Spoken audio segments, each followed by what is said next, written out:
the end at about 8:15. So, Amina, many thanks for joining us. You're most welcome, and over to you. Hi all, thanks so much, Jerry. Hi all, I'm Amina and I'm the Programmes Manager at Reset. So I oversee all our programmatic work, including, of course, community sponsorship.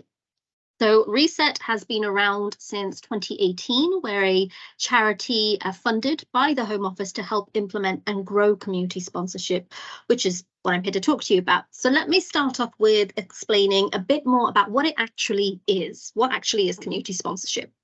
So community sponsorship has always been our flagship programme that we've worked on since 2018. It's a programme that allows groups of volunteers anywhere in the UK to submit an application to the Home Office to sponsor and welcome a refugee family, and then support that family's integration into their new community. Now, as a community sponsorship group, you will be signing up to support the refugee family for a minimum of 1 year. Although I should say the reality is that we often see many groups continue to provide some form of support beyond that first year, particularly as in that time, groups and families have usually built up a relationship formed on friendship and trust. And as part of your support, you will be helping the family get in place all the things that somebody needs to start a new life in the UK. So things like helping them register with the GP, helping get any children into schools, helping them set up a bank account, helping them apply for benefits, which the refugees will be entitled to and which they will receive while they learn English and get themselves into a position where they can hopefully access employment opportunities. And as part of your application, your group will research what resources are in your area, what services are there. And you'll be asked to fundraise a minimum of £9,000, as this is the minimum that the Home Office believes is needed to support a family for that first year. And as a group, you'll also need to secure accommodation for the family, which they can rent for a minimum of 2 years. And also your funding will go towards things like providing interpretation support as and when needed. But we would always say one of the biggest areas of support that a community sponsorship group will be providing to the refugees is that social interaction and integration. So helping them get familiar and confident in their new community, helping them form new links and relationships, and helping them get to the point where they can be as independent as possible. Also, every community sponsorship group will also be supported by their lead sponsor. So lead sponsor is very much sponsorship terminology, but lead sponsor is the organisation who takes on the contractual responsibility of resettling a family. So they are the ones who provide the framework within which your group volunteers will work. And they are the ones who will sign the legal agreement with the Home Office. And of course, Caritas Portsmouth is one of the lead sponsors supporting community sponsorship groups, as are other Caritas organisations as well. So community sponsorship, as you saw from the film we just played, it is needed because it's a safe and regular route for refugees to come to the UK and to do so with the support that communities can offer. So in the current socio-political context, it's so important that we utilise a programme like community sponsorship and provide help to as many refugees as we can because of how few safe and regular routes there are.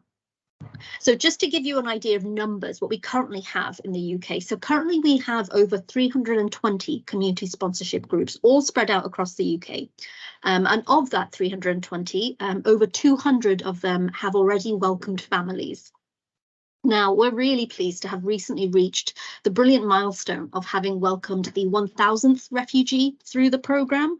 And what a brilliant thing to be able to celebrate during Refugee Week as well. And not only that, but it's also certainly made me reflect on all the work that has been put into this scheme by volunteers across the UK to get to this point. To let you know, there are 2 schemes via which groups can apply to welcome a family.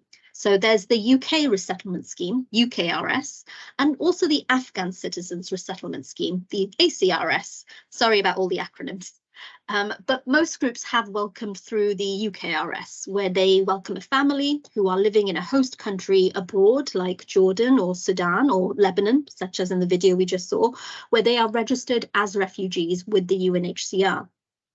With the Afghan scheme, groups can choose to welcome an Afghan refugee family, and that may be a refugee family who are already here in the UK in a bridging hotel, where many Afghans were placed when they were evacuated from Afghanistan in the summer of 2021. But also groups can welcome Afghan families who are abroad, so in countries such as Iran and Pakistan, which is where many families who weren't able to be evacuated had to flee to. We always tell groups that there is not a wrong way or right way to welcome a family. Whichever path you welcome through, you are still helping someone who needs it. And ultimately, it's the group's choice to decide whom they feel best able to support in their area. And at Reset, we're really happy to talk you through what differences there are in welcoming a family from abroad compared to welcoming a family from a bridging hotel, for example. Now, in terms of who community sponsorship groups are helping, so it used to be the case that we were seeing predominantly Syrian families come through the scheme, but in the last year and a half, we've definitely seen a lot more diversity in the families that groups are welcoming. We've seen groups welcome families who are, as I mentioned, Afghan, but also Palestinian, Sudanese, Iranian, Iraqi, Eritrean, and many others. In fact, just recently, we had the first Rohingya family come through the scheme as well. And we've seen one group recently welcome a family who had been affected by the awful earthquake in Syria and Turkey. So resettlement in the UK is continuing to diversify and expand on who we're being able to help in this way. The families that we see resettled, in terms of their makeup, it really is the case that families come in all shapes and sizes. We've seen groups welcome mum, dad and children, or grandma and children, or groups welcoming siblings where at least one of them is an adult. We also know that on the Home Office's resettlement list is a number of individuals. So a lot of them are individuals who are under 35 years of age and are not linked to anyone, meaning that they don't have any of the family members on their resettlement list with them. So in terms of who is being welcomed, it really is all shapes and sizes. And in terms of what we at Reset offer to groups to help them along their journey, both before and after the arrival of the welcomed family, we offer a really comprehensive range of training that's very much tailored to the experiences of groups. So everything we learn and share at Reset is based on what we have heard from community sponsorship groups and the families that they have welcomed. So to start with, all groups have to undergo mandatory training that's delivered by us at Reset. And this includes training around taking an empowerment approach to working with families, setting boundaries and managing expectations of both the families, but also of the group members as well. And also an understanding of some of the main cultural differences that families can encounter once they come to the UK. We also offer what we call our core skills training sessions, and this includes training on taking a trauma-informed approach to working with refugees. So we know many welcomed families will have experienced traumatic events, and we are so keen to help equip groups with the knowledge and guidance needed to ensure that the people they are welcoming have access to resources and support, and also so that groups feel reassured in knowing what approaches to take. So groups welcome families who are dealing with a range of issues. And so we have training tailored around things like supporting survivors of gender-based violence and managing well-being and processing secondary trauma. Our core skills training also covers things like universal credit, cultural information sessions, and there's also training we run as and when requested. So things like anti-racism workshops. These are workshops we started providing as we had many groups who live in rural communities that are perhaps not always as diverse as other places. And some groups in those areas shared with us that it's only after welcoming a refugee family that was the first time they had encountered any sort of race-related issues, and they weren't sure how to navigate them. So that's what our anti-racism workshops help groups to do. And this year, we've also launched our new e-learning training platform, offering safeguarding training as well. So safeguarding within the context of community sponsorship. And at Reset, we have a dedicated team who provide training to each and every community sponsorship group. And so in order to maximize our capacity, we started delivering some of our training through our e-learning platform. And this will also open up new possibilities possibilities on how we provide training to groups and increase our ability to offer further support. And really excitingly, something we didn't always have before in community sponsorship, but we do now, is pre-arrival contact, which is now available for groups and families, meaning that they can now start getting to know each other even before the family have arrived to the UK. And this has been something we know that groups have requested for a long time, and we're so pleased that this has been made available by the Home Office. And welcomed families have told us how reassuring it is to speak with the group ahead of their arrival, knowing that this is the group who will be welcoming them at the airport and guiding them through their new lives here.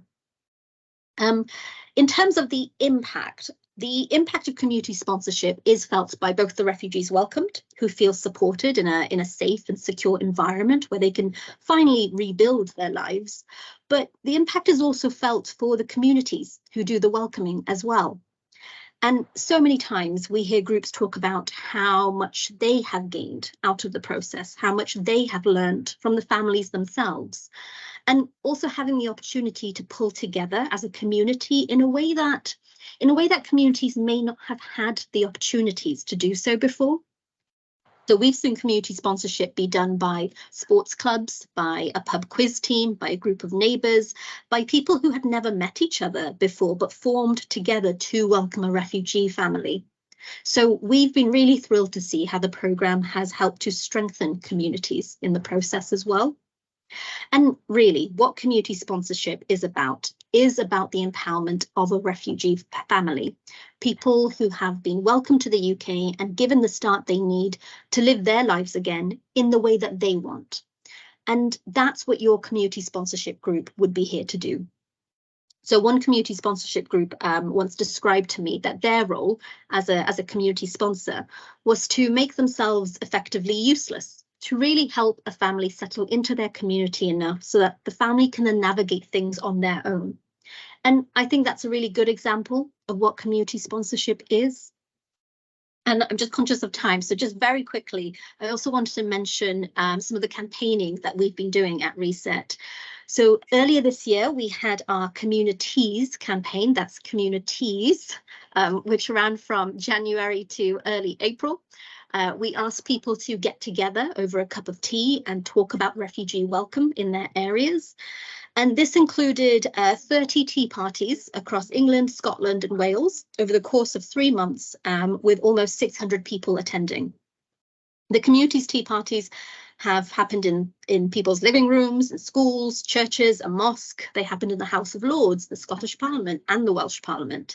One event in Wales had a male voice choir, while another served up pancakes for Shrove Tuesday. And they have ranged in size from small groups of people to nearly 100 people at some of the events.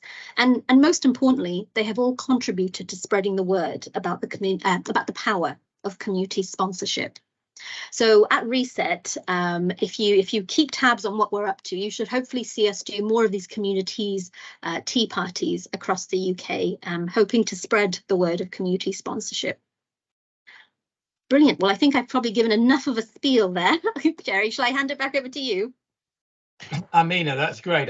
I'm really impressed you managed to distill several years experience at Reset into